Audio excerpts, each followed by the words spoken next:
The medieval world was not just about castles and knights. It was a constant struggle for power, resources, and survival. Today we find out what it was like to be not just a peasant, but one of the most influential figures of the era, a duke. What if you suddenly woke up in the body of a medieval duke? Would you survive, or become a victim of politics, war, and betrayal? History of dukedoms. Dukes ruled vast territories, but they didn't always answer directly to the king. The word duke comes from the Latin dux, meaning war leader or commander. Duchies existed across many European countries: France, England, Germany, and Italy. They were almost independent states, but still had to pay tribute and supply troops to the crown. Who was a duke? Really, a duke wasn't just a landowner. He commanded armies, decided the fates of thousands, and built political alliances.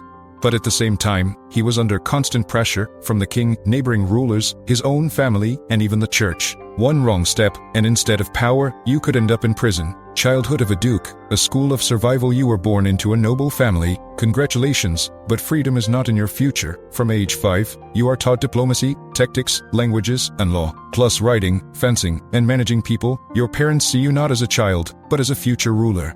Emotions have no place here. Sometimes children are even sent to other castles for upbringing, so they can learn to live among strangers. Youth, love, marriage, no. It has a deal. You've grown up, and it has time to think about marriage. But you don't get to choose. You marry the daughter of another ruler, for alliance, not love. If you dare fall in love outside of this contract, serious consequences may follow. You not a person, you part of a big political machine.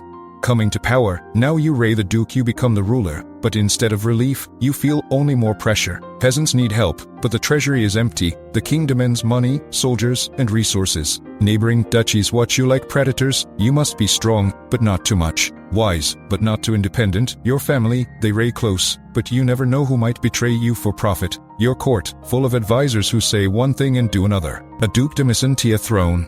It has a cage where you must look confident, even when inside you filled with fear. Politics and diplomacy. Between two fires you must be loyal to the king, but also keep your independence. Neighboring duchies watch you closely. One victory might spark jealousy, one defeat will show weakness. You attend councils, sign treaties, meet envoys, and every step could be a mistake. You can't afford to show fear or doubt. Economy, money, taxes, and debt. Ruling lands is not about luxury, it is about endless debt and lack of resources. Harvests depend on the weather, taxes come in slowly, and peasants often rebel. If you raise taxes, you lose trust. If you don't, you face financial ruin. The church also wants its share, and can accuse you of heresy if you delay payments. Family, allies, or conspirators. Your family is nearby, but you never know who is truly on your side. Your wife could be a great diplomat or a secret enemy. Your son dreams of taking the throne. Your brother may already be negotiating with your rivals. In a duke's house, everyone plays the game, and you never know who is playing against you. Psychology. The lonely ruler. You must be strong, but not too strong. Wise, but not too independent. No one asks how you feel. Everyone expects decisions, actions, strength. You can't allow weakness. You can't cry. You can't ask for help. And you understand, the more successful you are, the more people will want to overthrow you. This is not just a title, it is isolation, a mask, and constant pressure. Old age. You lived a life, and then what? You are old, and time has taken its toll. Wounds from youth ache, eyes weaken, strength fades. Your son looks at you not as a mentor, but as an obstacle. He is already talking to your knights about taking over after you.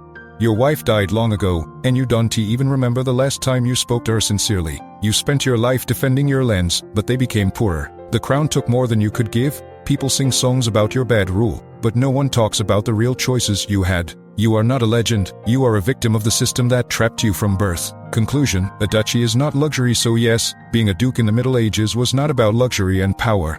It was about stress, constant games, sacrifices, and inner conflicts. You live in a castle, but it becomes a prison. You command people, but you yourself are just a piece on a large board. And if dukes could choose, many would have preferred to be simple townspeople or traders, because freedom is worth more than a title.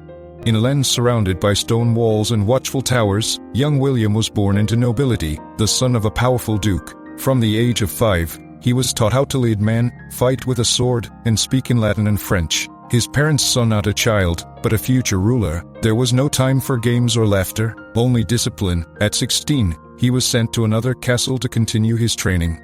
There, he learned diplomacy, war tactics, and how to read between the lines of every treaty and promise. By 20, he was married, not for love, but for alliance. His wife came from a noble family in a distant land, and though they were kind to each other, their hearts were not free. When his father died, William became the new duke. But power did not bring peace. The king demanded soldiers and gold, neighboring lords watched him like wolves, his own court whispered behind closed doors.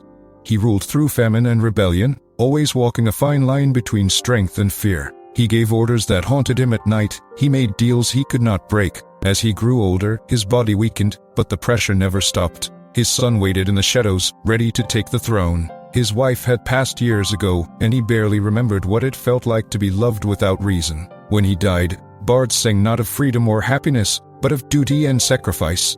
Because to be a duke in the Middle Ages was not about luxury, it was about survival.